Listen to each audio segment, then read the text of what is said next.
Buenos días.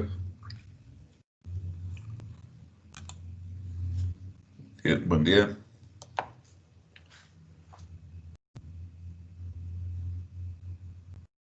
Buenos días, profe. Buen día. Buenos días, Inge. Buenos días. Buenos días, Ángel. Vamos a comenzar la clase, ya se está grabando. Hoy vamos a empezar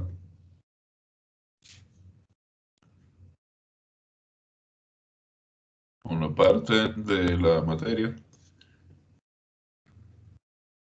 que tiene que ver con el estudio de la integral definida.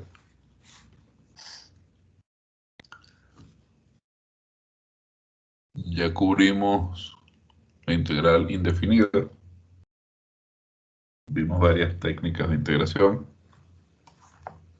que se resumen en aplicar la sustitución por diversas vías y por usar integración por partes.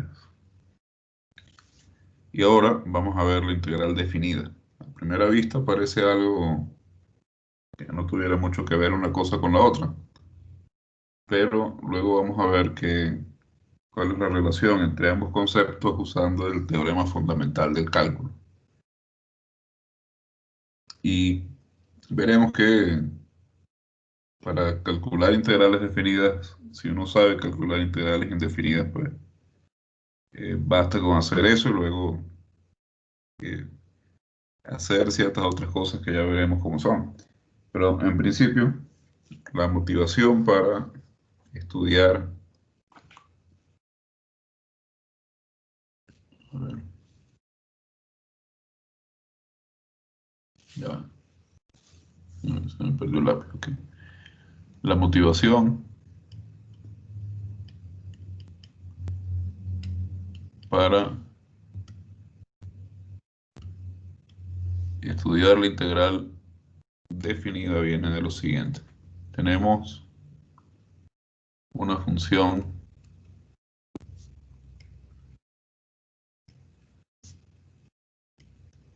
de R en R. Momento.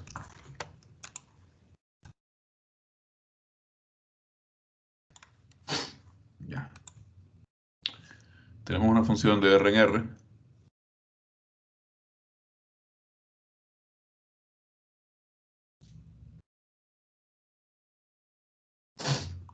continua en un cierto intervalo AB cerrado y en ese mismo intervalo la función es no negativa.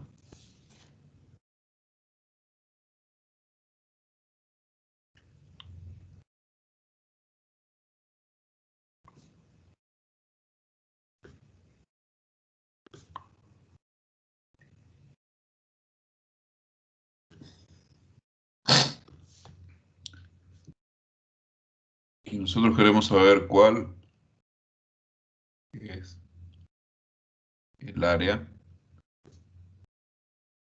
encerrada entre la gráfica de F y el eje X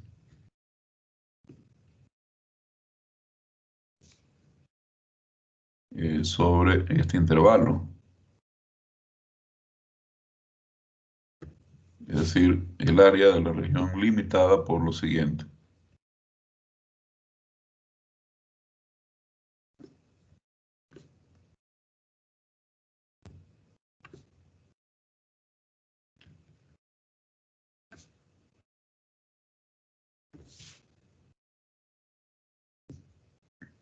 Primero, la gráfica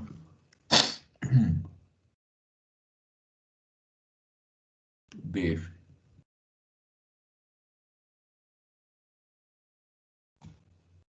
Las rectas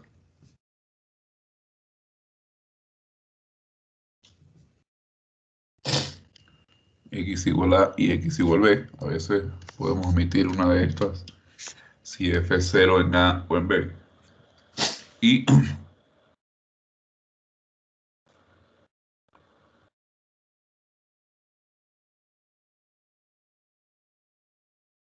el eje X.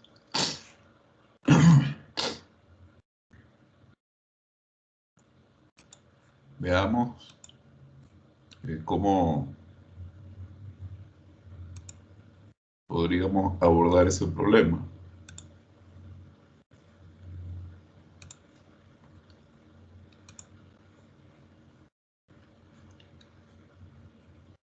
Fíjense acá en la gráfica de esta función, vamos a especificar cuál es. Pero nosotros queremos encontrar, a ver, no es,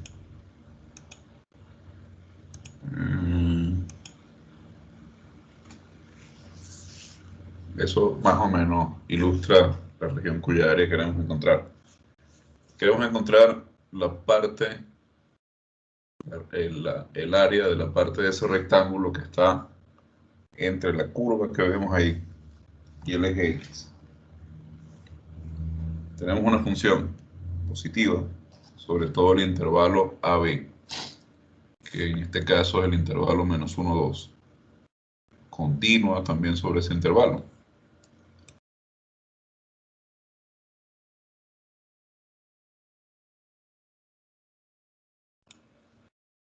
Así que para encontrar esa área hacemos lo siguiente. Dividimos el intervalo sobre el que está la función en rectángulos.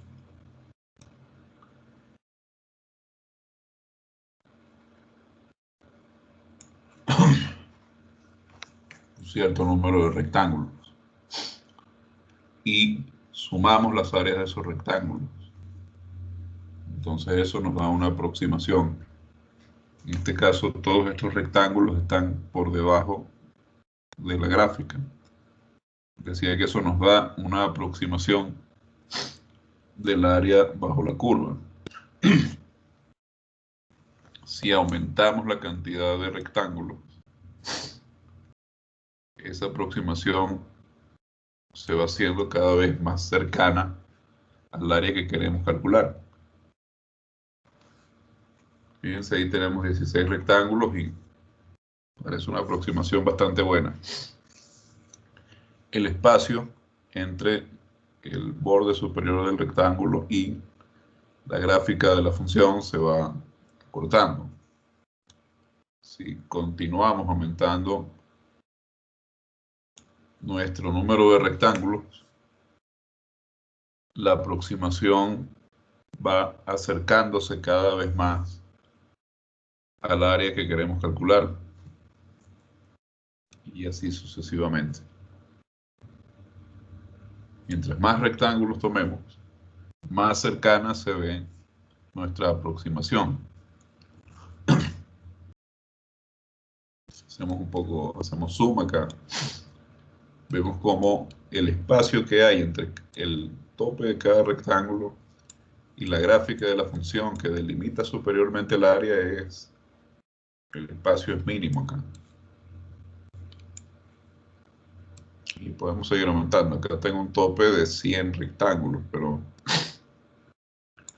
fíjense que ya para 100 rectángulos es casi imperceptible la diferencia entre ambas regiones. Ahora, 100 es realmente un número muy pequeño. Nosotros podemos calcular el área genérica de una región formada por rectángulos de esta forma, digamos para un n cualquiera, y hacer tender ese n infinito. Si hacemos tender ese n a infinito, pues bajo ciertas condiciones, vamos a tener en efecto el área buscada. Otra vía para aproximar esta área pudiera ser, fíjense, con dos rectángulos la aproximación es muy mala. Con 4 es un poco mejor, pero todavía es muy lejana. Ya con 8 se empieza a acercar un poco. Decía que otra vía para aproximar esta área es tomar ahora rectángulos que sobresalgan por encima de nuestra región. Al igual que cuando tomamos rectángulos que quedan por debajo de la región, si aumentamos el número de rectángulos, nuestra aproximación va mejorando. Fíjense con 16, la parte de cada rectángulo que sobresale sobre la gráfica de la función va siendo, es menor, por supuesto, que con 8, digamos. Y a medida que vamos aumentando el número de rectángulos, la aproximación va mejorando. El área de esta región formada por rectángulos se va acercando cada vez más al área de la región bajo la curva. Mientras más rectángulos tomamos, mejor es nuestra aproximación. Y esto lo podemos hacer también con rectángulos que no necesariamente estén por debajo ni por encima de la curva. Estos rectángulos que estoy tomando ahora tienen parte por debajo de la curva, parte por encima, pero igual, si aumento el número de rectángulos, mi aproximación mejora y llega a un punto en que es casi el área eh, que queríamos calcular originalmente. Así que por acá vemos que vamos a necesitar,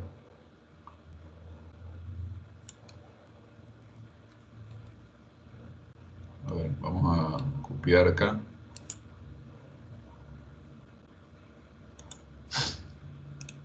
esta imagen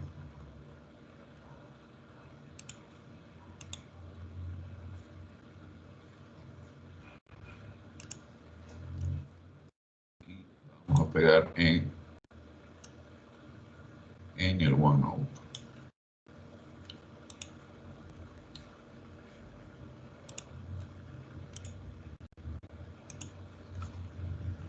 Lo que hemos dicho es que la región formada por estos rectángulos,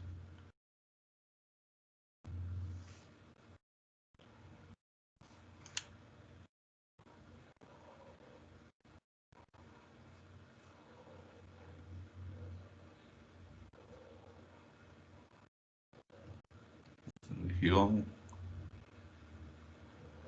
formada por los rectángulos aproxima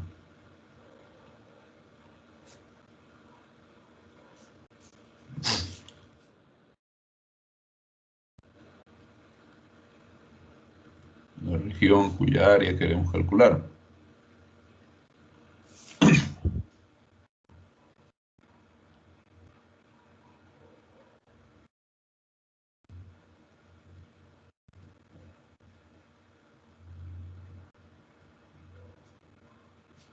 Mientras más rectángulos,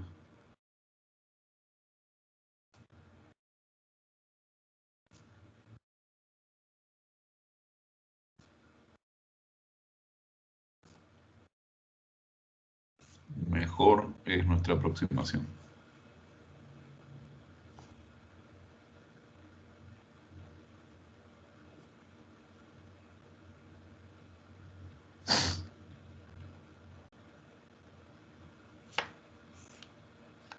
Entonces es algo bastante natural.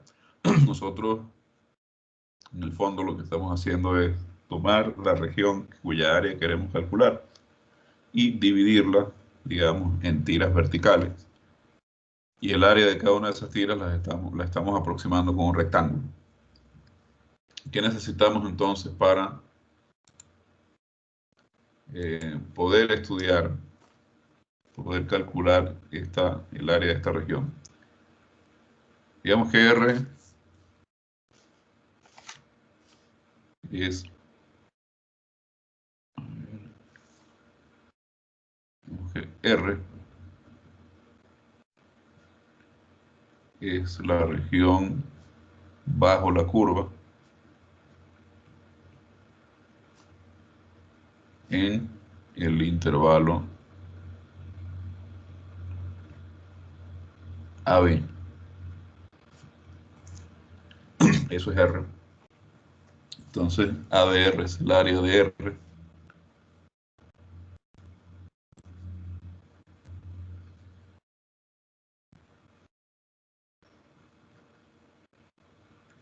Y lo que estamos viendo es que ADR es aproximadamente el área del rectángulo 1 más el área del rectángulo 2 y así hasta el área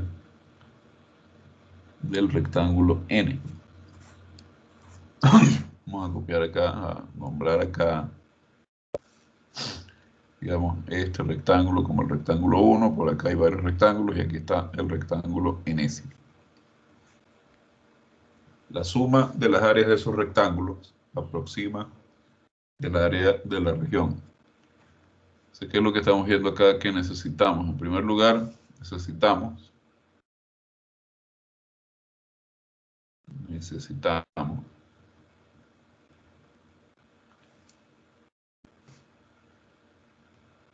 para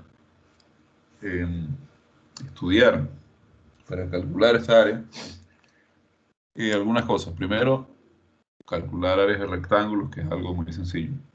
Pero necesitaríamos manejar sumas de números de cantidades arbitrariamente grandes de sumandos.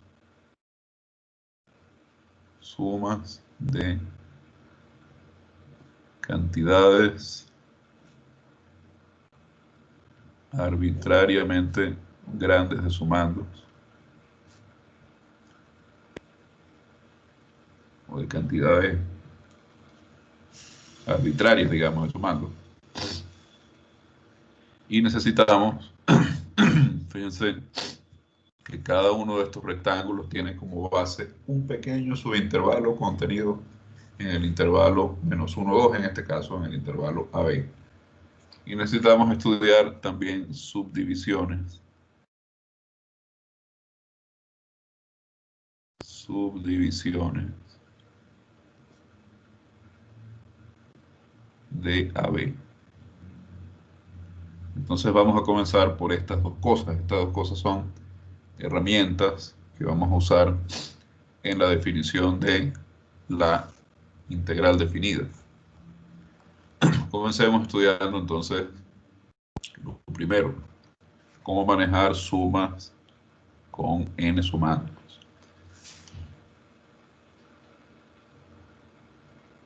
Para eso vamos a estudiar el sumatorio.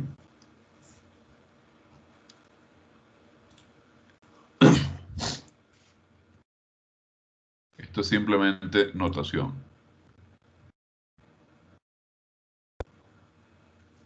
Si tenemos, por supuesto, a ver, una precisión. Estamos usando rectángulos en esta aproximación al área de la región porque calcular áreas de rectángulos es muy sencillo, ¿no?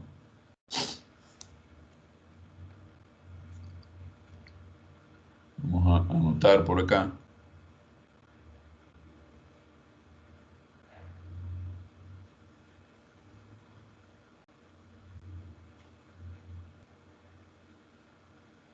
que el área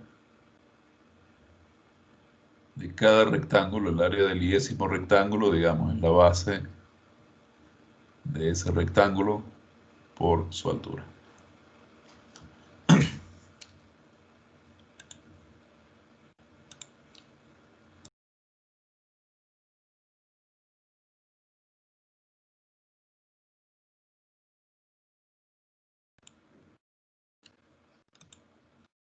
Por eso escogemos una aproximación usando rectángulos, porque son regiones que tienen área muy sencilla de calcular. Entonces, volviendo a el sumatorio.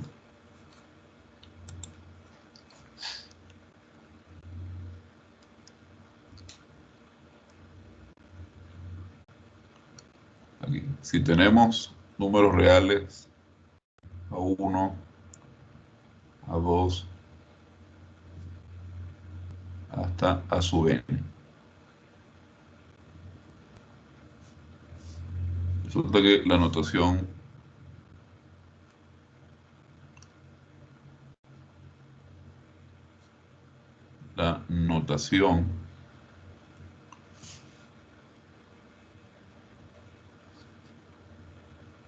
sigma de I1 hasta N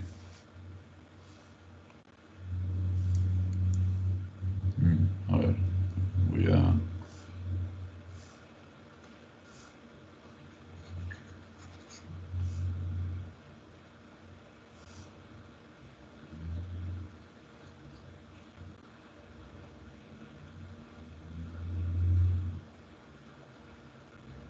esta notación denota la suma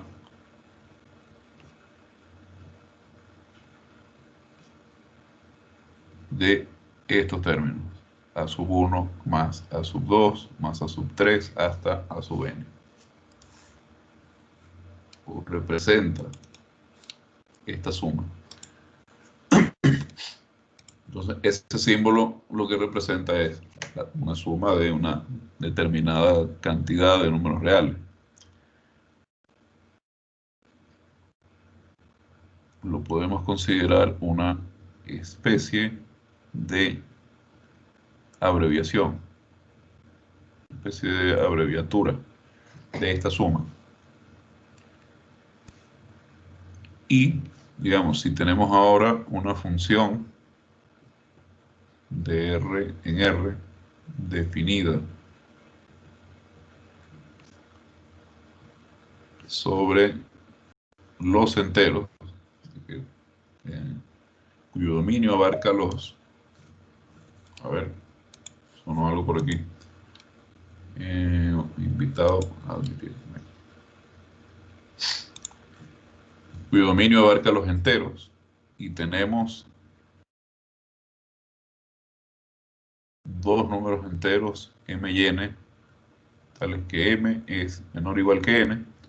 Podemos incluso definir, extender un poco la definición de este símbolo. Si tenemos la suma o sigma desde i igual a m hasta n de f de i, pues eso es simplemente la suma de f sub m más f sub m más 1 más f sub m más 2 hasta f sub m más n menos m, que no es otra cosa que f de n. Entonces, con esta notación vamos a llamar en este caso a m, en el caso de arriba sería 1, m y n son los límites de integración, de la suma. Respectivamente, el límite inferior y superior de la suma. Esto no tiene nada que ver con límites de integración. Es la costumbre. Y, por otro lado, es el índice de la suma.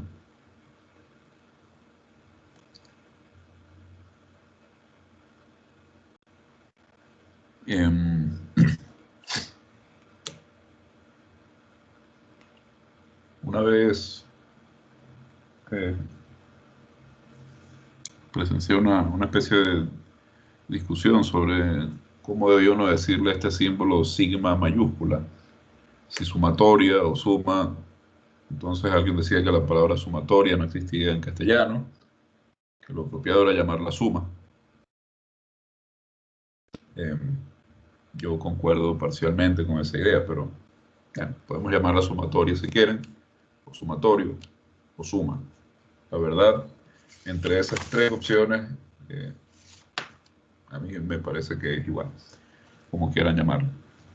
Entonces, tenemos, como decía, eh, este símbolo sigma que nos permite tratar con una sumas de una cantidad arbitraria de sumandos. Eh,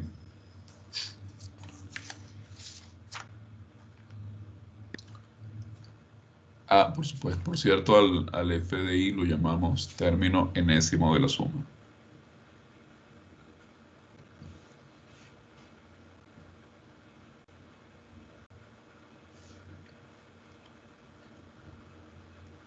Esto es verde, ya va.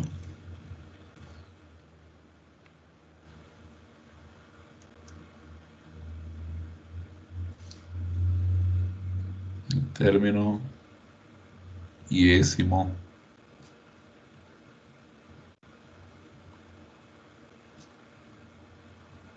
de la suma. Este símbolo tiene algunas propiedades que vale la pena conocer porque nos facilitan eh, manejar sumas, ¿no? Ah, antes de ver esas propiedades,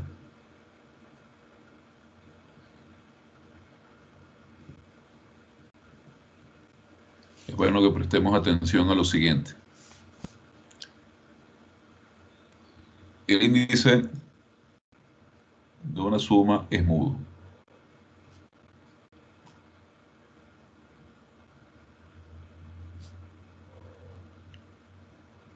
Eso quiere decir que el resultado de la suma no depende de cuál índice se escoja. En otras palabras,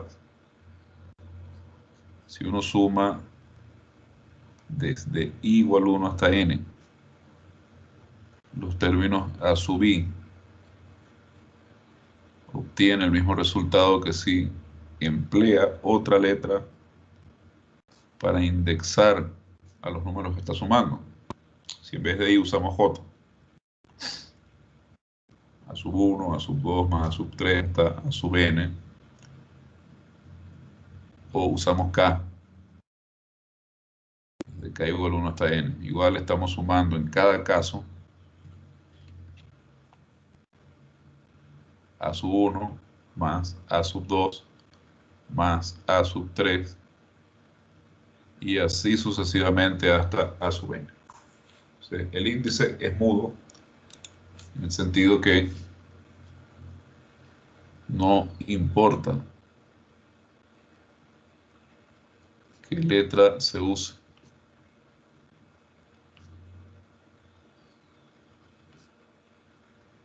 Esto no influye en el resultado.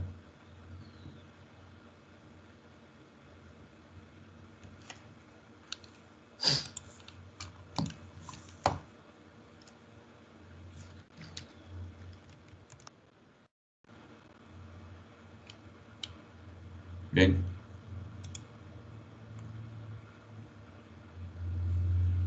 Entonces, digamos, por esa parte, es indiferente que letra usemos como índice de una suma.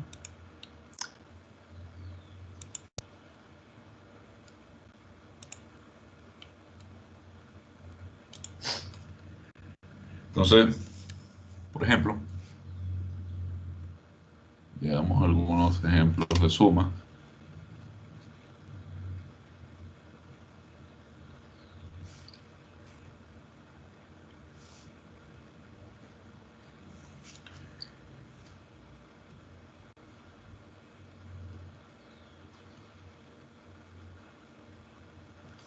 Esta suma es la suma de i igual 1 hasta 4 de los términos i. Estamos sumando 1 más 2 más 3 más 4. Y lo podemos escribir también, por ejemplo, de esta forma. La suma de j igual 1 hasta 4 de j, o la suma desde k igual 1 hasta 4 de k el resultado va a ser siempre el mismo, que es 1 más 2 más 3 más 4, es decir, 10. Otro ejemplo de sumatoria.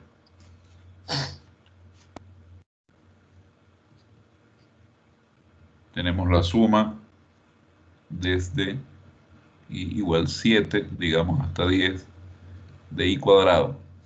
Pero acá tenemos 7 cuadrado, más 8 al cuadrado, más 9 al cuadrado, más 10 al cuadrado. Es decir, 49 más 64, más 81, más 100.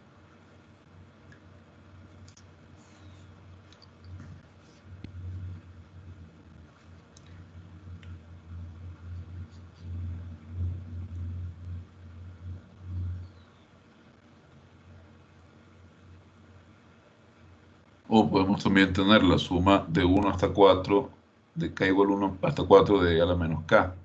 Esto es e a la menos 1, más e a la menos 2, más e a la menos 3, más e a la menos 4. Y así sucesivamente. Podemos tener muchos más ejemplos. Por ejemplo, la suma de 1 hasta n de i cuadrado. Esto es 1 más 2 al cuadrado, más 3 al cuadrado, y así sucesivamente hasta n cuadrado.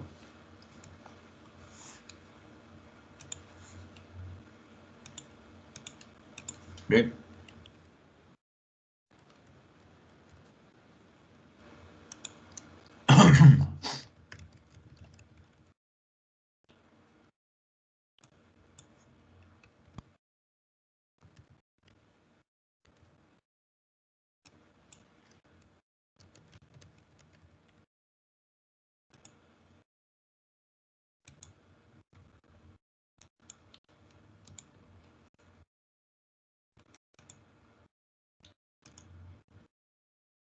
Entonces,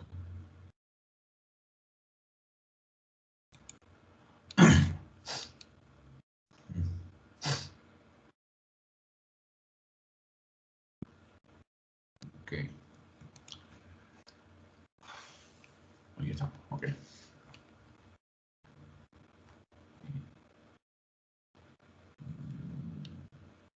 A ver, vamos aquí. Vamos a ver el cuadriculado. Bueno. Decía que la suma tiene algunas propiedades.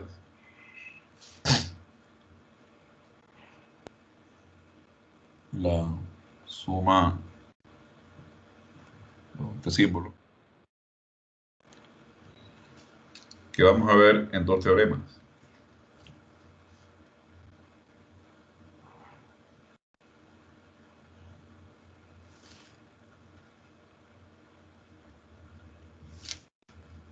Si tenemos dos funciones f y g definidas sobre todos los números enteros,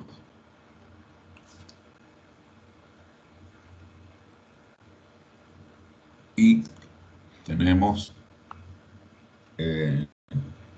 una constante c,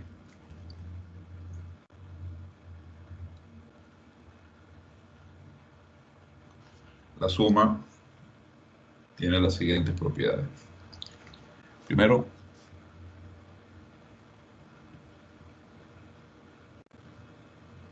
la suma desde 1 hasta n de la constante c, dado que c no depende de i, es n multiplicado por c. Sumándose n veces, el resultado es c más c más c más c n veces, eso es n por c. Después tengo la suma de m hasta n de c. Pues también tenemos c sumado n menos m veces, n menos m, n menos n n menos n menos m más 1 veces. Entonces, esta suma da n menos m más 1 por c. El resultado. Luego tengo dos propiedades que las vamos a usar combinadas. En primer lugar,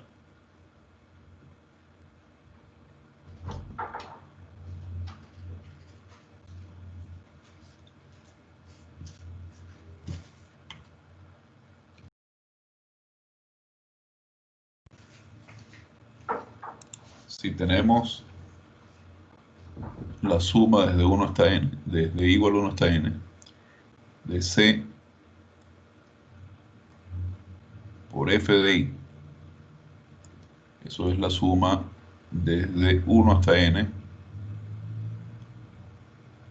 de f de i multiplicada por c. Es decir, nosotros podemos sacar las constantes multiplicativas de nuestra suma. Esto es una aplicación simplemente de la propiedad distributiva. Y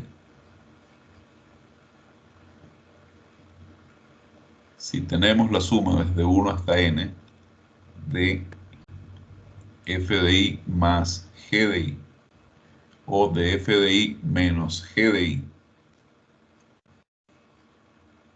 esta suma la podemos separar en dos sumas. Y simplemente estamos usando la propiedad distributiva junto con la propiedad conmutativa, distributiva no asociativa junto con la propiedad de f de i, y aquí g de i, junto con la propiedad asociativa, conmutativa y asociativa. Y estas dos propiedades juntas dicen que este símbolo de suma es lineal. Estas dos propiedades, si las junto, me dan la propiedad de linealidad de la sumatoria. Como muchas otras operaciones que conocemos, la derivada, por ejemplo, es lineal, la integral indefinida es lineal, la sumatoria es lineal también.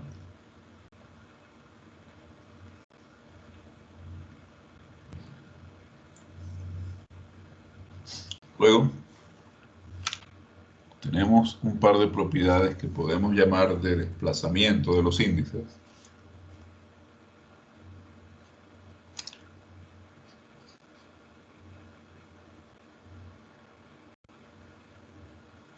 Tenemos que si la suma de m hasta n de f de i es igual a la suma desde m más c hasta n más c de f de i menos c, y que la suma desde m hasta n de los f de i es igual a la suma desde m menos c hasta n menos c de f de i más c. Como decía, son propiedades que podríamos llamar de desplazamiento del índice.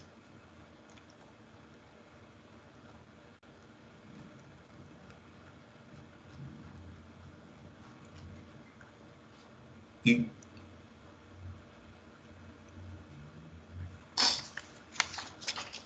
luego tenemos dos propiedades que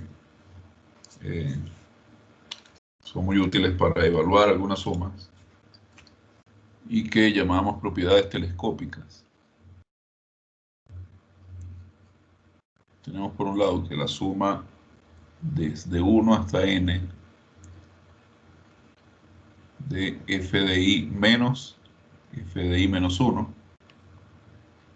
Si escribimos esto un momento desarrollado, veremos que ahí casi todos los términos se anulan por pares.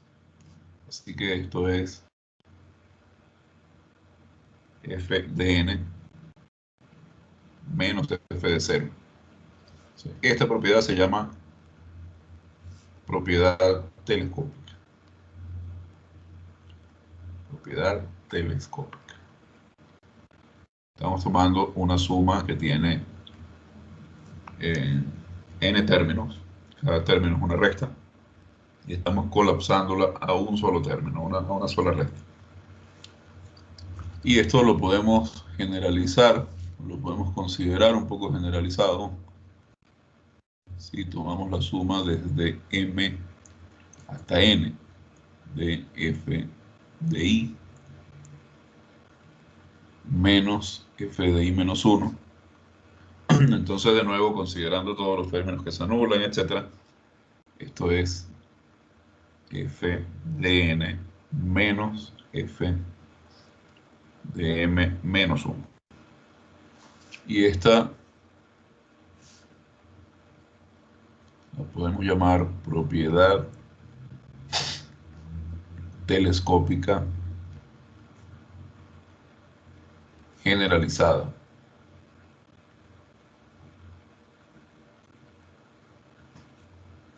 Tenemos la propiedad telescópica y la propiedad telescópica generalizada, que en el fondo son la misma cosa, solo que cambian los límites superior e inferior de la suma.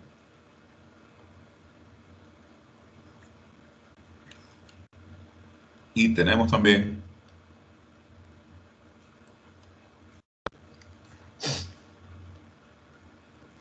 otro teorema que nos indica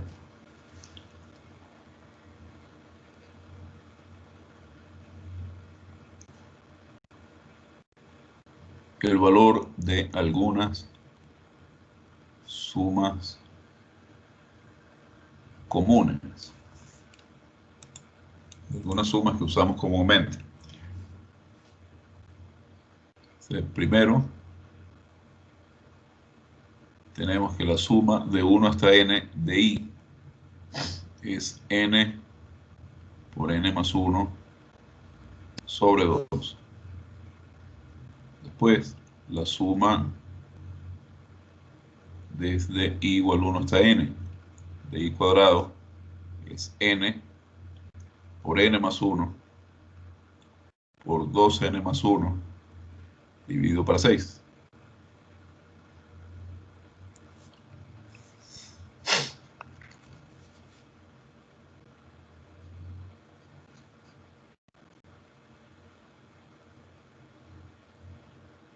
Luego tenemos la suma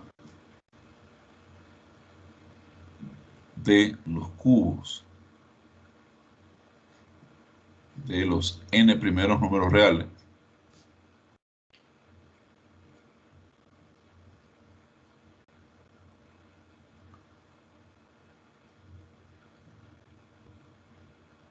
Y la suma de las potencias cuartas.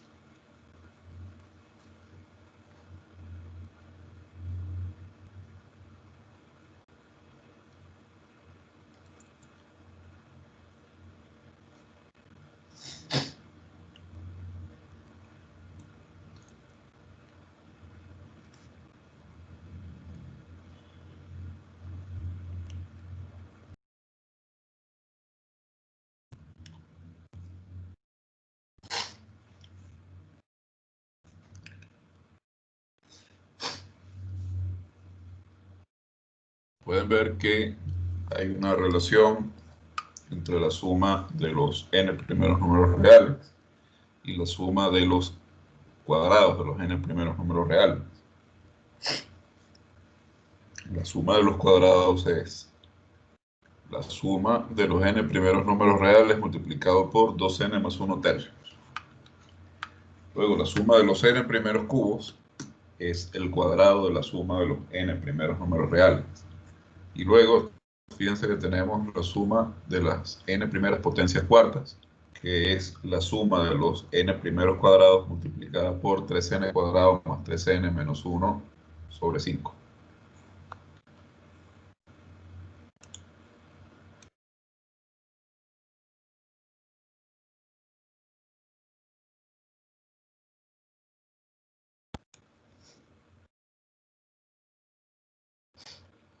La forma en la que se calculan estas sumas en el fondo es bastante sencilla y usan solamente la propiedad telescópica.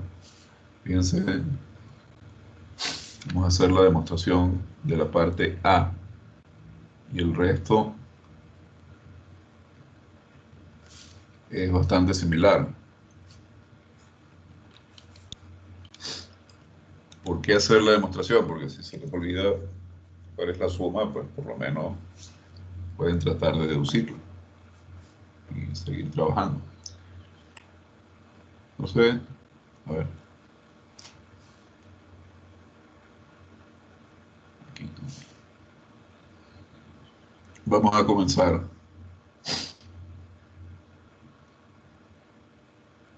con esta igualdad. Si yo tomo i más 1 al cuadrado y le resto i cuadrado, me queda 2i más 1.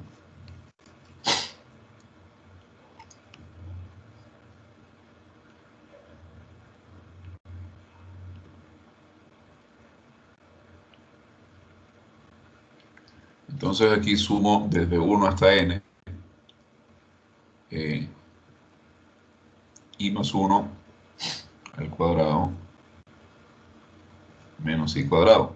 Esto, por supuesto, es igual a la suma desde 1 hasta n de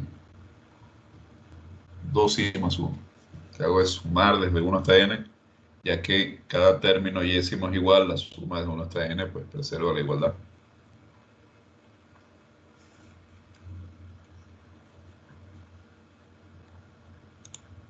Ahora observemos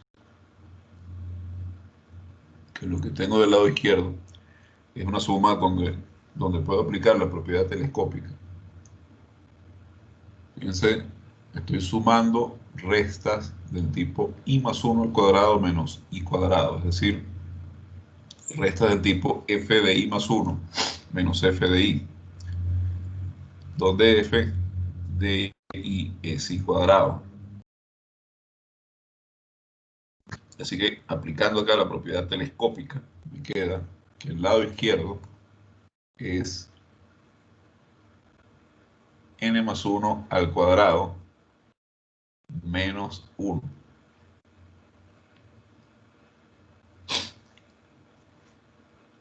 Del lado derecho aplico la linealidad. Entonces 2 por la suma de 1 hasta n de i más la suma de 1 hasta n de 1. Entonces, de este lado estoy aplicando la propiedad telescópica y de este lado estoy aplicando la linealidad.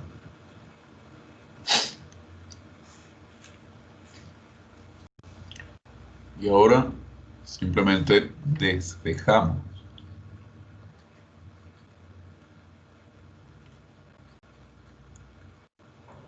la suma que queremos calcular. Despejamos esta suma y nos queda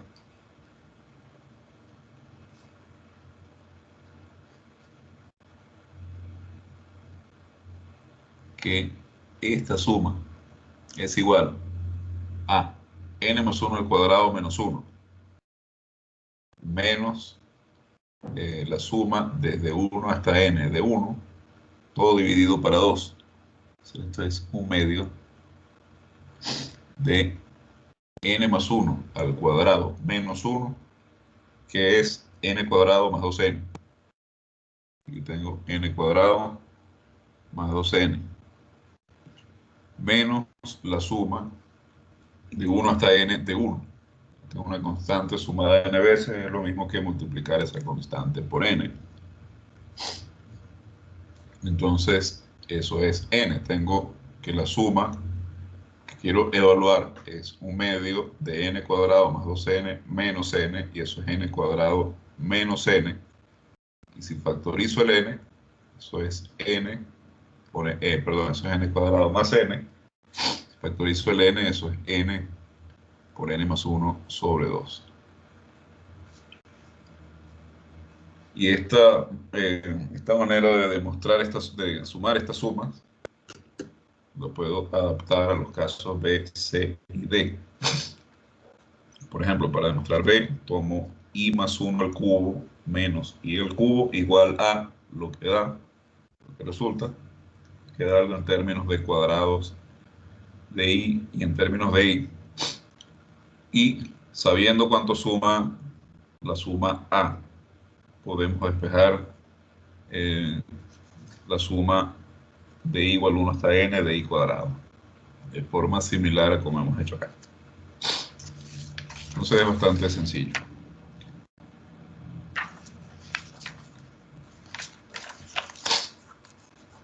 Esas son algunas cosas que teníamos que saber acerca de las sumas manejadas con este símbolo sin. Luego, volviendo al inicio de la clase, vimos que otra cosa que queríamos o que necesitábamos estudiar, otra herramienta para calcular las áreas que queremos calcular, es estudiar las subdivisiones del intervalo AB sobre el cual estamos calculando el área. Subdivisiones porque estos intervalos en los que vamos a dividir AB son justamente la base de los rectángulos que vamos a usar para aproximar el área que queremos calcular. Entonces, primera herramienta era sumas de cantidades arbitrarias de sumandos. Puse arbitrariamente ya. Son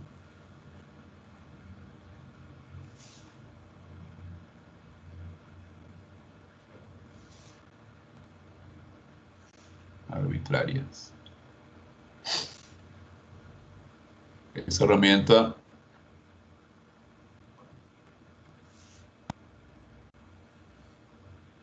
la acabamos de estudiar.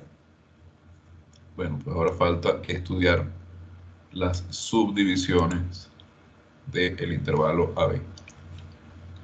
Vamos a hacer una pausa para unos 5 minutos y luego continuamos con esta parte de la clase.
Bien, vamos a continuar luego de este breve receso.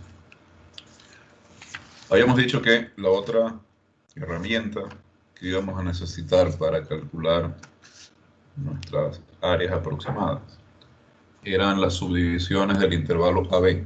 Eso tiene un nombre técnico. Se llaman particiones. Entonces vamos a estudiar las particiones de un intervalo cerrado. Particiones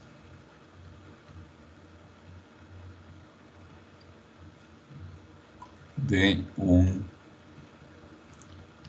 intervalo cerrado. Una partición de un intervalo es simplemente un conjunto de puntos. Una partición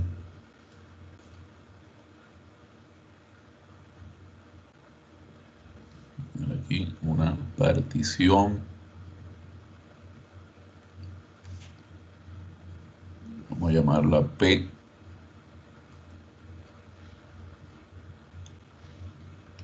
del intervalo cerrado AB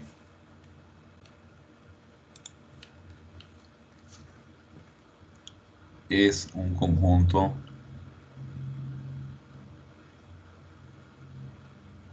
de puntos x sub 0, x sub 1, x sub 2 hasta x sub n,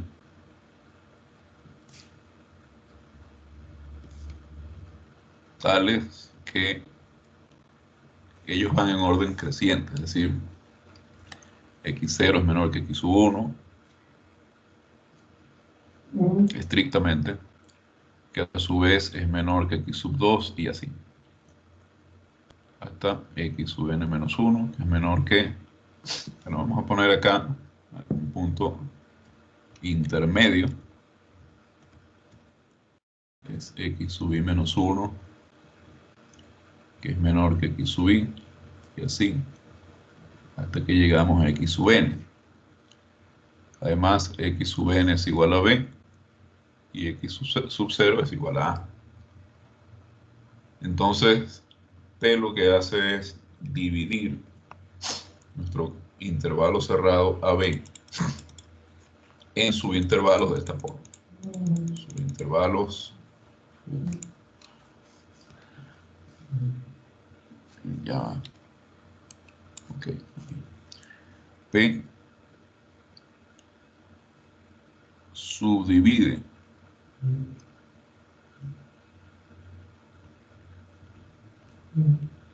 el intervalo cerrado AB en subintervalos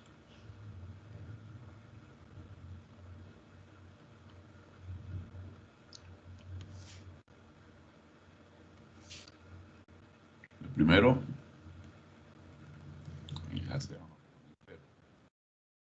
intervalo x0, x1,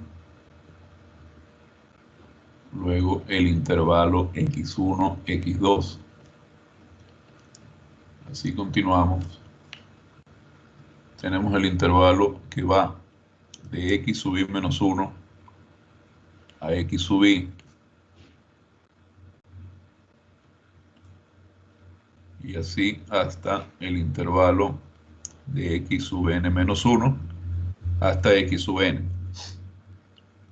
Y este intervalo x sub i menos 1, x sub i, para cualquier i, digamos, lo vamos a llamar el iésimo subintervalo de la partición. Iésimo subintervalo. Es un subintervalo cualquiera, digamos. Entonces, tenemos que, además, cada uno de estos subintervalos tiene una longitud.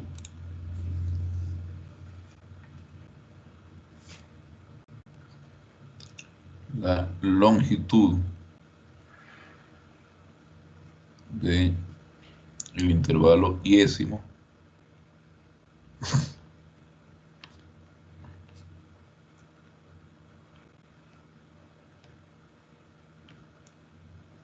es por supuesto la resta de x sub i menos x sub i menos 1, es decir, la distancia entre los dos bordes del subintervalo, entre los dos puntos de frontera del subintervalo.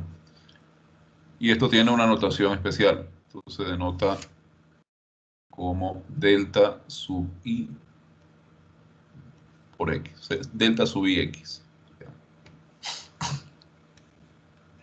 Entonces, esa es la longitud del subintervalo iésimo.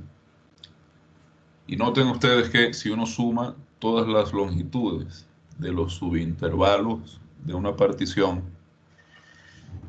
debe obtener de nuevo, si uno hace esta suma, de 1 hasta n,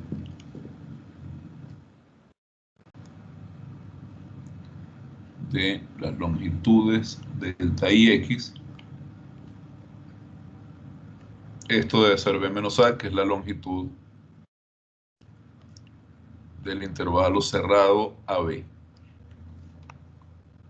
Por otra parte, hay un tipo de partición donde todos los subintervalos tienen la misma longitud. Esas particiones son importantes y son tan importantes que les damos un nombre. Vamos a decir que una partición es, ¿dónde está mi lápiz aquí? Una partición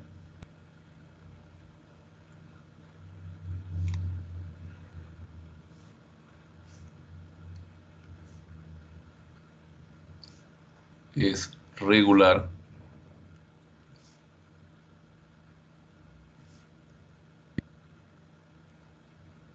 regular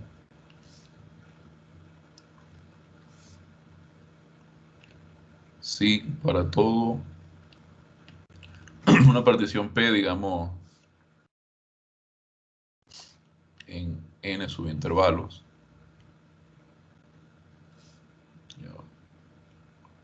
a ver,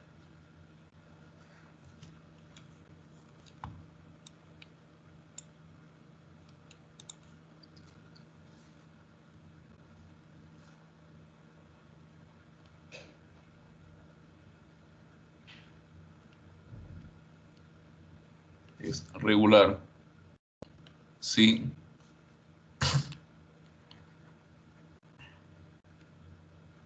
delta sub x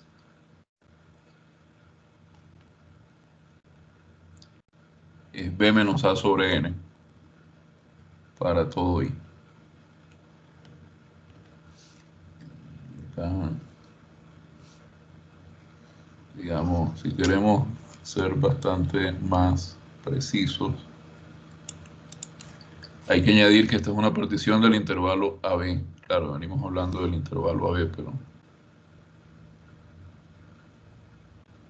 mejor no dar todo por sobreentendido. Una partición en n subintervalos del intervalo AB es regular si todos los subintervalos tienen la misma longitud. Como son n subintervalos y todos tienen la misma longitud, entonces su longitud debe ser la longitud total del intervalo, que es b menos a, dividida para el número de subintervalos, que es n. Entonces, en este caso, decimos que P es una partición regular, es decir, en este caso, todos los subintervalos tienen la misma longitud. Subintervalos tienen la misma longitud.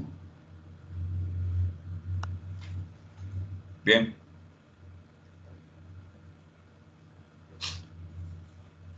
En este caso, si P es una partición regular, además podemos ubicar los x sub i de una forma muy sencilla. Si P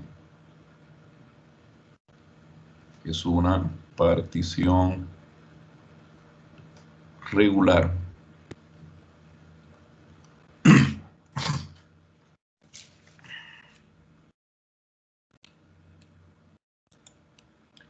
tenemos que A es X sub 0.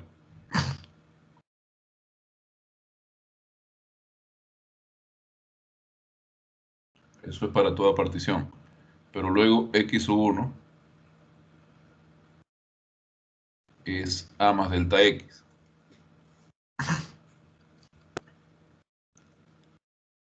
X sub 2 es X sub 1 más delta X, pero X sub 1 es A más delta X. Entonces,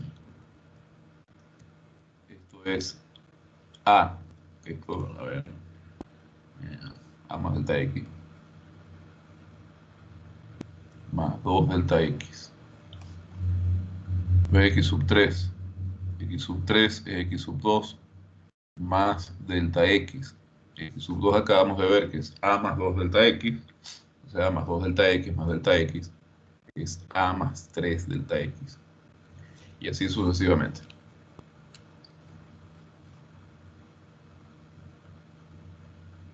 X sub I es X sub I menos 1 más delta X si X sub I menos 1 es A más X sub I menos 1 por delta X, entonces X sub I es A más I por delta X.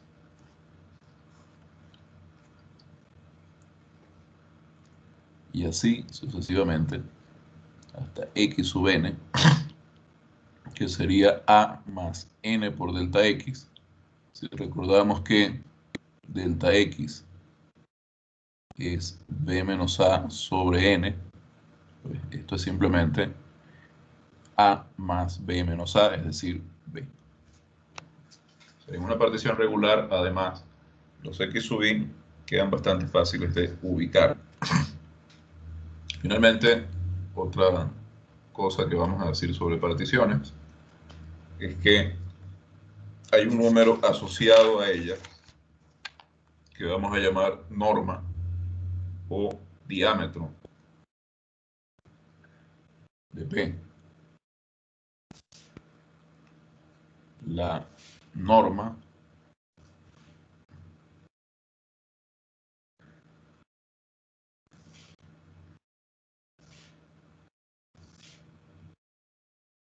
o diámetro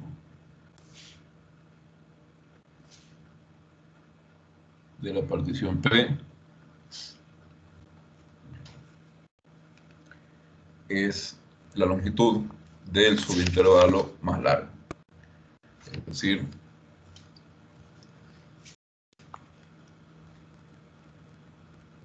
el máximo sobre I de los delta sub I X. Esta norma la denotamos de esta forma, como P entre doble barra. Esta es la norma o diámetro de una partición P. La longitud del subintervalo más grande, es decir, el máximo de los delta I. Si P es regular, de nuevo, si P es una partición regular en n subintervalos,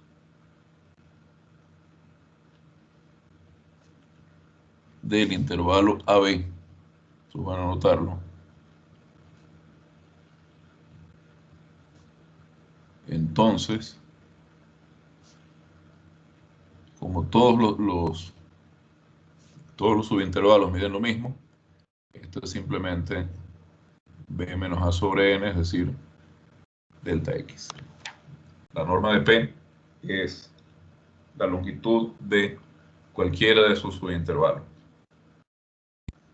Si es en N pedazos, pues es la longitud del intervalo entre N, es decir, B menos A sobre N.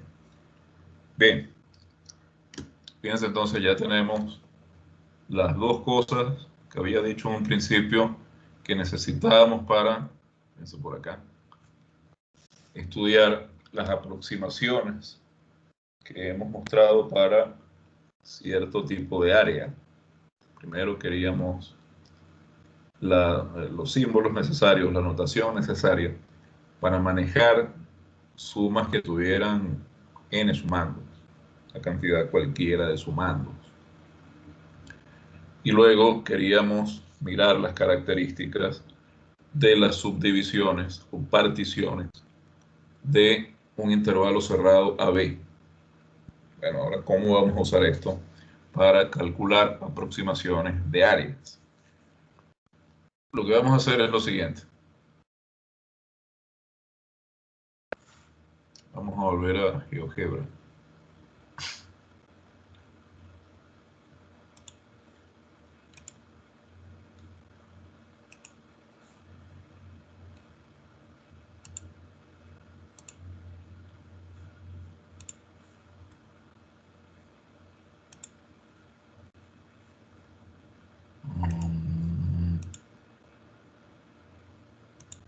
Ahí está.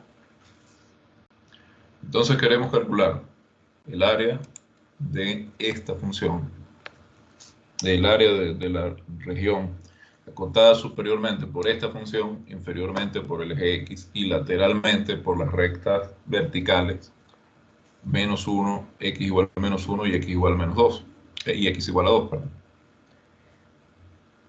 Observen que esta función, estamos especificando cuál es, pero a simple vista parece continua. Vamos a suponer que en efecto es una función continua. Por ser continua, esta función en cualquier intervalo cerrado tiene un máximo y tiene un mínimo. Entonces, nosotros vamos a subdividir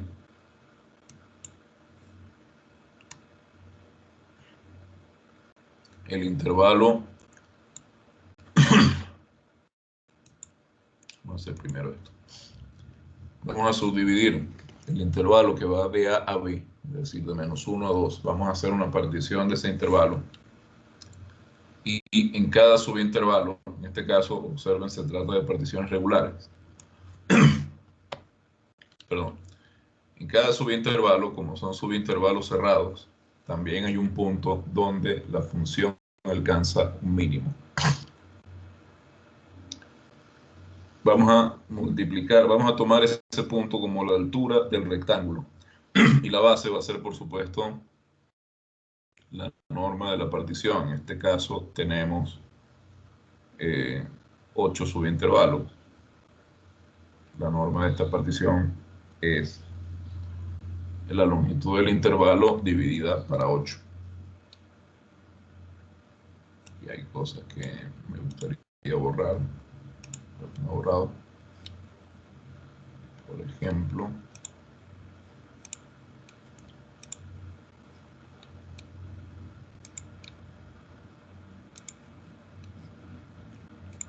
aquí.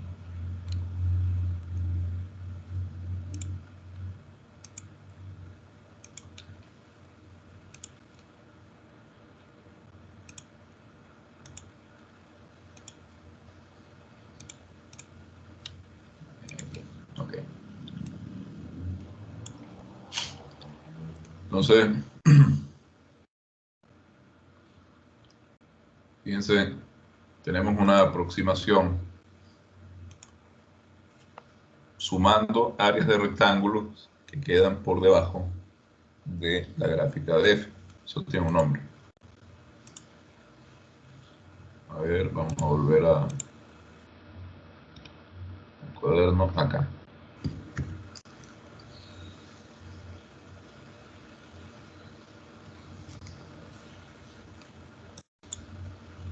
Vamos a mirar entonces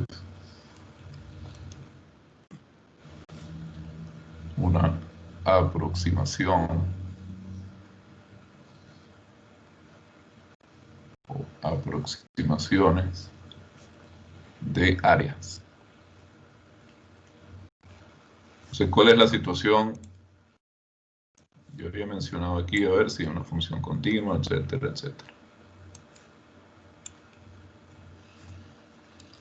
la situación que queremos estudiar.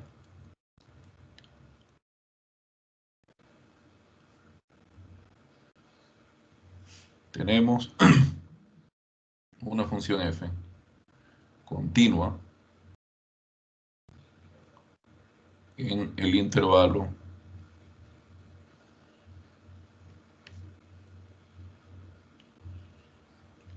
cerrado AB y queremos calcular no negativo también, f de x mayor o igual que 0 para todo x en el intervalo cerrado, positiva o cuanto menos 0. F continúa ahí, queremos calcular el área. A ver, se me perdió otra vez el cursor, aquí está.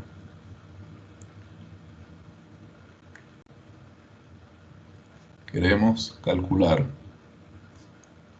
el área de la región limitada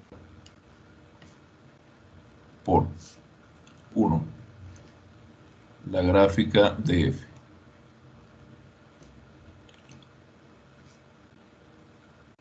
2, las rectas x igual a y x igual b constantes si, digamos, f de a es 0, omitimos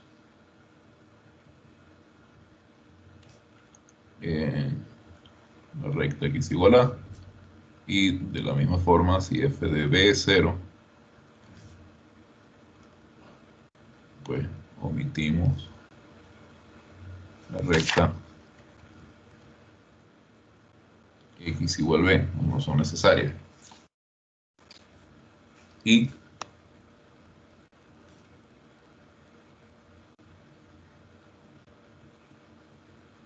el eje x. Entonces, digamos por ejemplo que queremos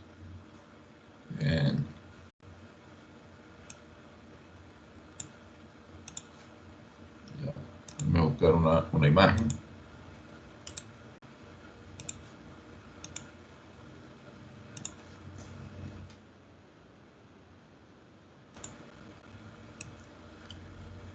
Calcular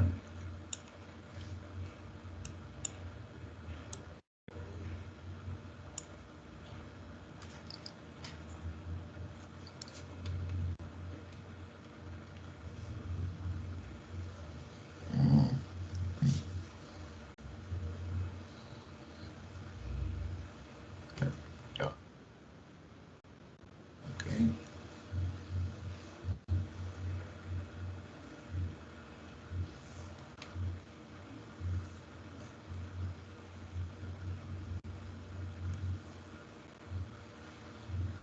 Ahí está la región, más o menos.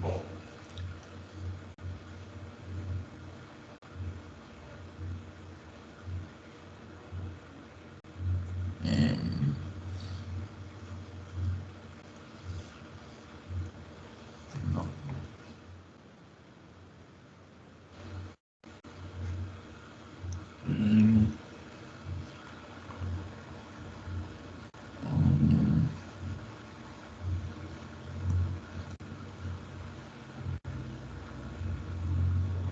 Tampoco. Bueno, en fin, estaba buscando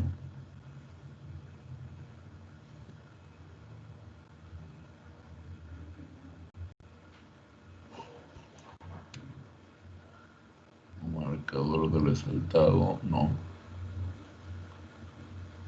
Lápiz. No, eso es pluma como puntero. Sí, pero no tampoco.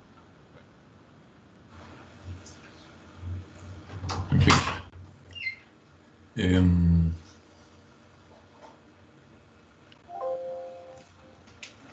Bueno, a ver, se borró la raya que había hecho.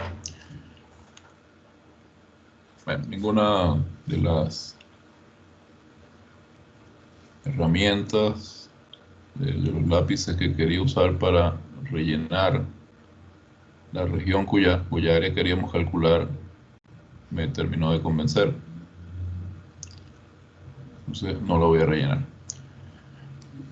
Es el área que está ahí encerrada por estos dos segmentos verticales, el eje X, es decir, la recta y igual 0, y superiormente por la gráfica de la función. Entonces,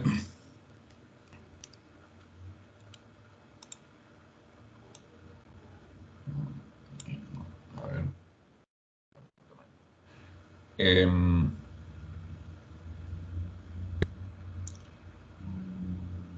Decíamos que la función es continua. Continuo sobre todo el intervalo AB. Así que lo que hacemos es muy sencillo. Tomamos una partición P regular. Tomamos una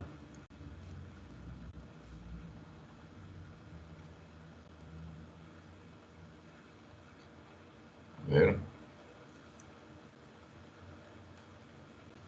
una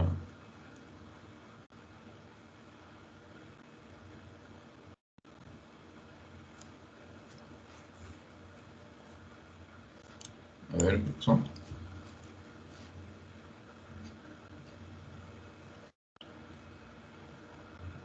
Tomar. Ya, vamos a cerrar aquí y volver a abrir.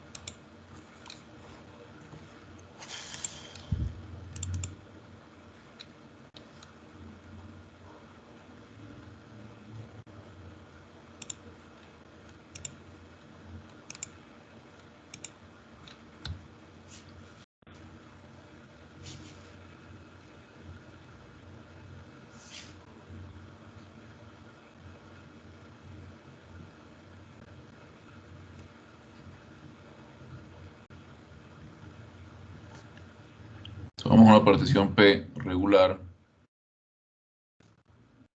de el intervalo AB.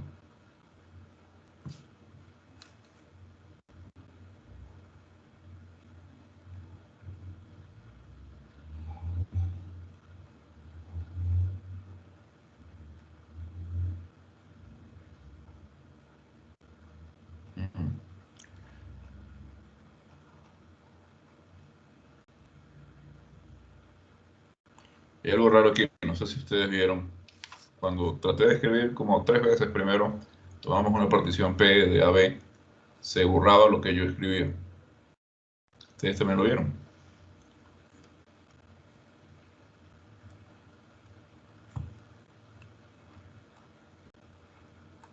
¿Aló?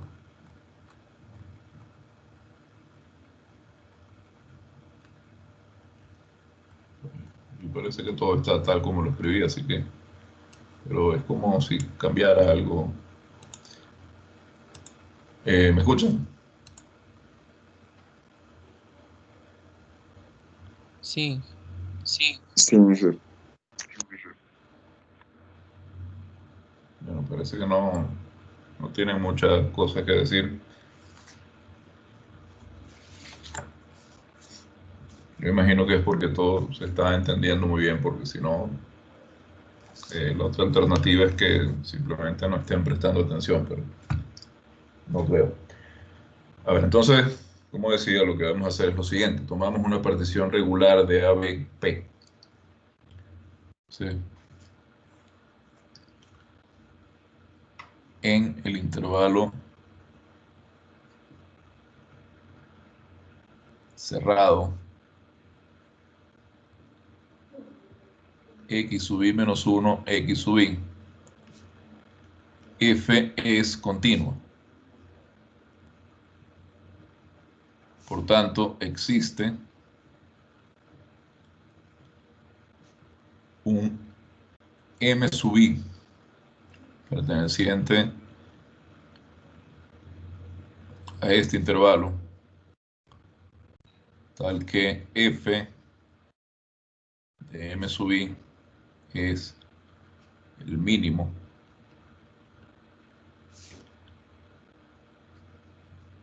de f en ese intervalo.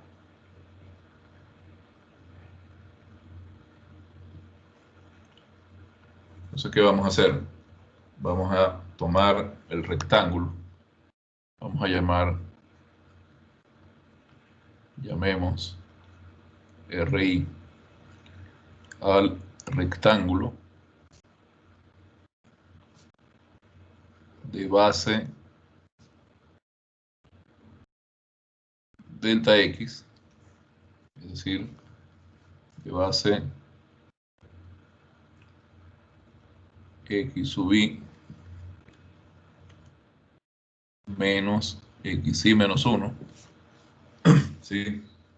Solo que como es regular la partición, la distancia entre x sub i menos 1 y x sub i es delta x, es decir, b menos a sobre n. Llevamos RI al rectángulo que tiene esta base, tiene como base a este subintervalo. Tiene como base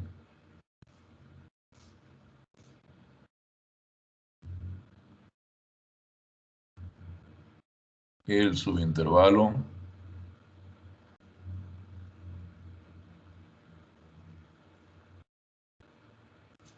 xi menos 1 xi. Y como altura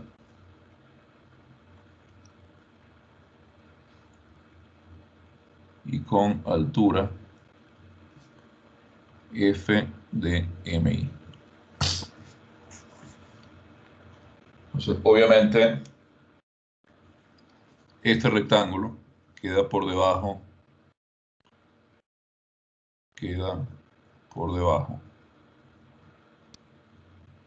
de la curva, que es la gráfica de la función f. Entonces veamos qué ocurre cuando tomamos, cuál es el efecto cuando hacemos esto.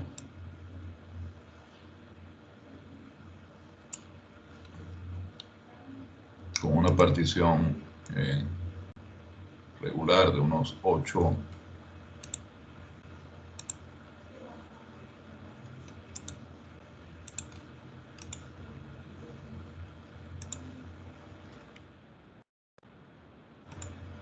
subintervalos.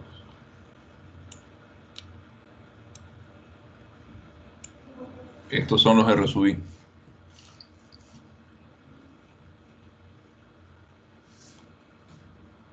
R sub i.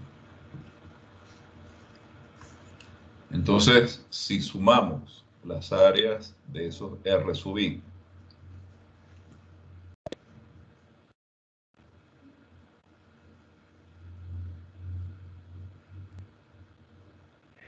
pues resulta que cada R sub i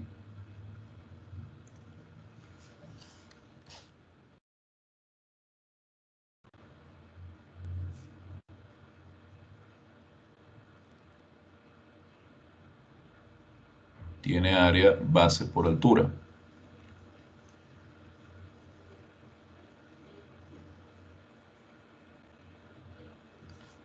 Entonces, tenemos una suma desde 1 hasta n de f de m sub i por delta x. Bueno, estas áreas sumadas forman el área de una región formada por rectángulo que queda por debajo de la gráfica de la función que delimita superiormente la región cuya área queremos calcular. Entonces, esta suma es más pequeña que el área de la región R. Bueno, esto no lo habíamos llamado así. Vamos a llamar a esta región R.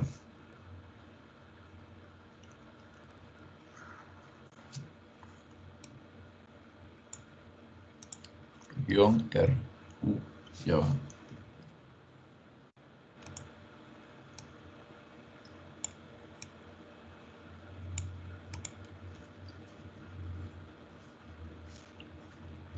R. Entonces, el área de R, voy a poner aquí quién es R. R es esta región. La podemos aproximar sumando las áreas de estos rectángulos que tengo acá en rojo. Y es una aproximación que queda por debajo del área de R. Sin embargo, a esta aproximación la vamos a denotar así, como S sub n con una línea debajo. Esta S sub n la vamos a llamar suma inferior. Suma inferior de F. Entonces, como decía, dado un n cualquiera, la suma inferior enésima de F aproxima por debajo al área de la región que queremos calcular. Y si n es suficientemente grande, si n es suficientemente grande,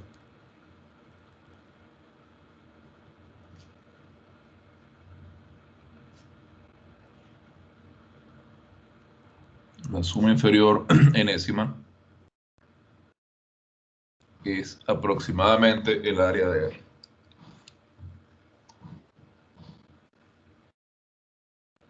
Ahora, también podemos hacer lo mismo, pero con sumas que podemos llamar sumas superiores. Fíjense, yo estoy alegando que como f es continua, ella alcanza un mínimo en el intervalo iésimo de la partición P.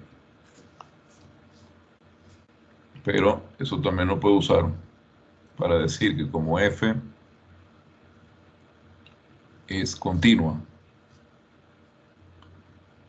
en el intervalo iésimo de la partición, existe un punto m sub i mayúscula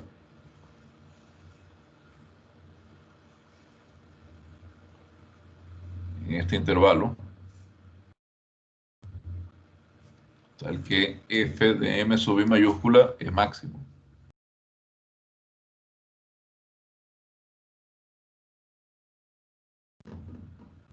F de m sub i mayúscula es el máximo de f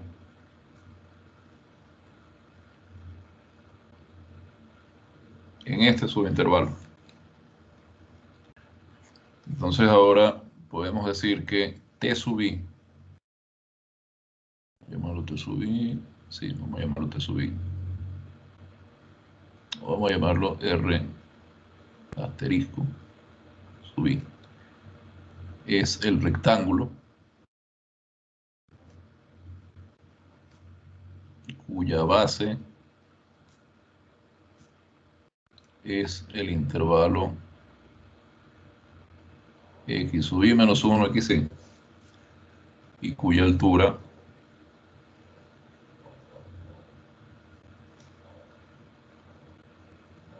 es f evaluada en m mayúscula. Entonces, piense que al igual que r sub i quedaba por debajo de la gráfica de f, ahora r asterisco sub i queda por encima. Queda por encima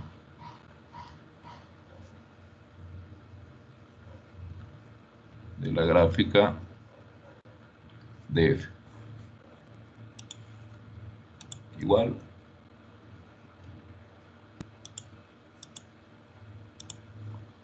vamos a ver un dibujo de esto.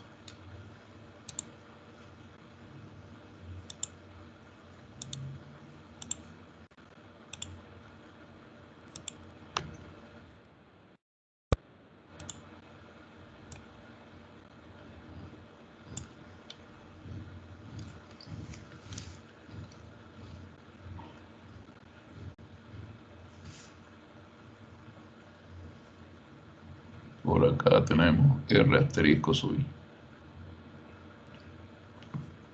¿Sí? Entonces tenemos una aproximación por rectángulos que quedan por debajo y una aproximación por rectángulos que quedan por arriba de F. En este caso hablamos de rectángulos inscritos en la figura, en la región que queremos calcular. Rectángulos inscritos en R, en la región R. Y aquí en este caso hablamos de rectángulos, aproximación por rectángulos circunscritos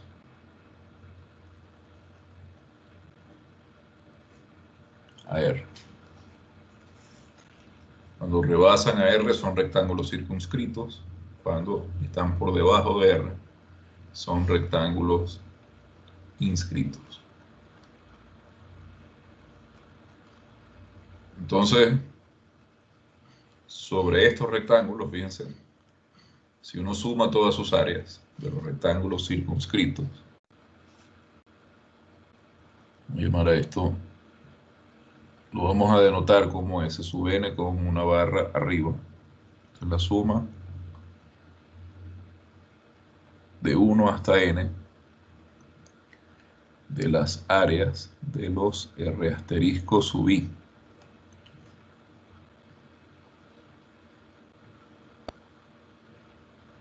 Esto es, por supuesto, la suma desde 1 hasta n de F en MI mayúscula por delta X. Y esto es mayor o igual que el área de la región R, siempre, ¿no? Y esta es S sub n. Esto lo vamos a llamar arriba no escribí enésima, pero sobreentiende que es la enésima suma superior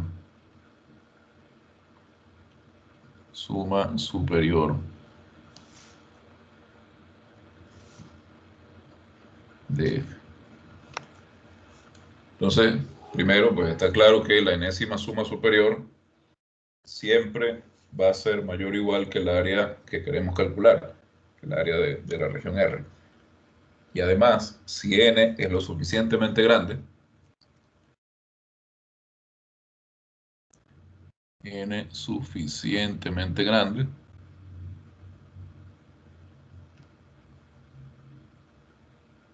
debe hacer que la enésima suma superior sea una buena aproximación, sea aproximadamente el área de R. Entonces, cuando hablamos de que un número es suficientemente grande, etcétera, etcétera, lo que estamos queriendo decir en el fondo es que tiende a infinito. Entonces, de acá tenemos que si f es una función continua en el intervalo cerrado AB, entonces el límite cuando n tiende a infinito de las sumas inferiores va a ser igual al límite cuando n tiende a infinito de las sumas superiores, y esto va a ser el área de la región R. Y en realidad, lo que ocurre cuando f es continua es que podemos tomar cualquier punto dentro del intervalo iésimo de la partición. Más todavía,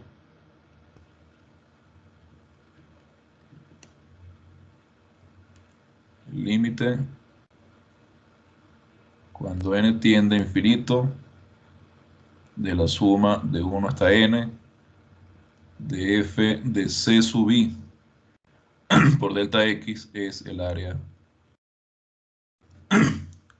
encerrada bajo la curva entre A y B y el eje X, donde C sub I es un elemento arbitrario del iésimo intervalo, del iésimo subintervalo de la partición. Yo quería hacer un ejemplo de cómo calcular el área de una región usando este tipo de particiones, este tipo de sumas. Pero no sé si me va a dar tiempo. Pero al menos puedo, digamos, dejarlo establecido para la próxima clase. Un ejemplo sería calcular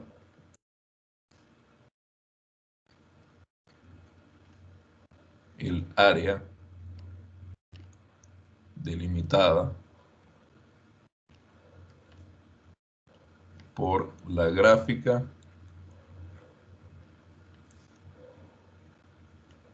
de la función f de x igual a x cuadrado, la recta x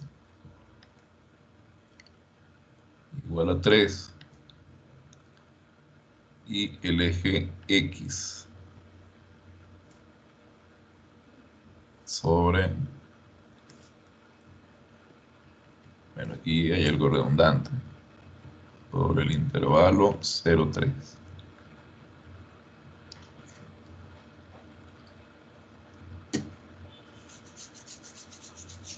Entonces, queremos encontrar el área bajo la gráfica de f de x igual a x cuadrado sobre el intervalo.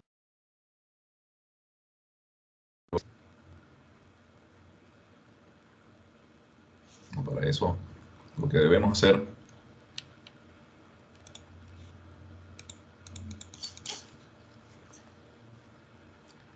si la calculamos primero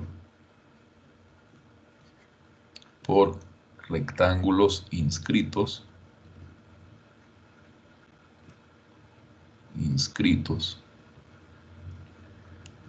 vamos a subdividir, vamos a tomar una partición regular del intervalo 0,3.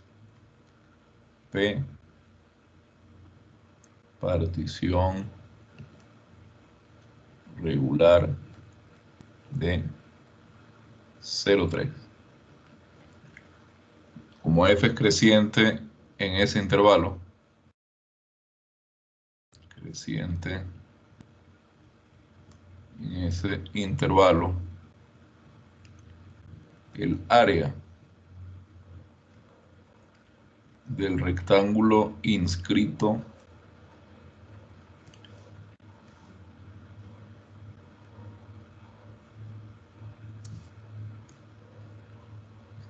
con base x sub i menos 1 x i, es decir, con base en este subintervalo, es, vamos a llamarla, bueno, si no le ponemos nombre, f de x sub i menos 1, porque al ser creciente la función pues alcanza su mínimo en el extremo inferior del subintervalo por, esta sería la altura, por delta x.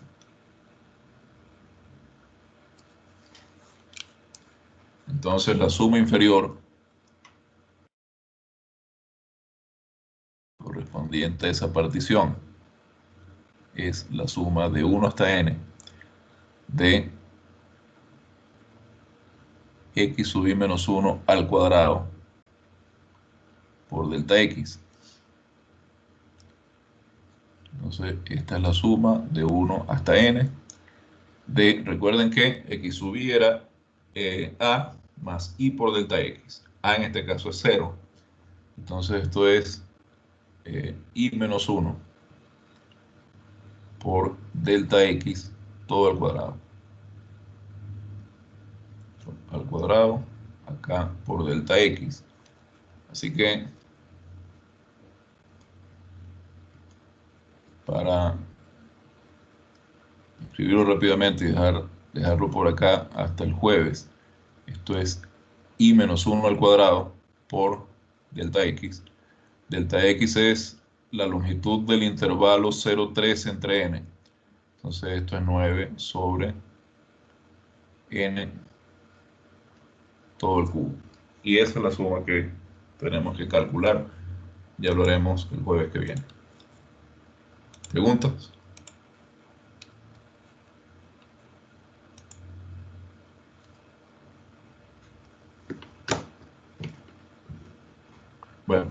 entonces la clase queda hasta acá, ya es casi las 9, de repente alguno tiene clase luego, vamos a dejarlo en tiempo para que pueda cerrar aquí y abrir la otra reunión. Em, Voy a detener la grabación también. Antes quería comentarles que como ya las grabaciones no se guardan automáticamente en stream, pues tengo que bajar la grabación y subirla a YouTube o algo. Voy a tener que mirar otras posibilidades, pero por el momento esto es lo que hay. Y eso atrasa un poco que la grabación esté disponible en el aula virtual. Mientras tanto, pues, eh, entre que la bajo y la subo, voy a tardar un poco. Puede estar ya para la noche. Bien, entonces es todo por hoy. Gracias por su atención. Si no hay preguntas, pues ya será hasta el jueves a las 7 de la mañana. Que tengan un buen día.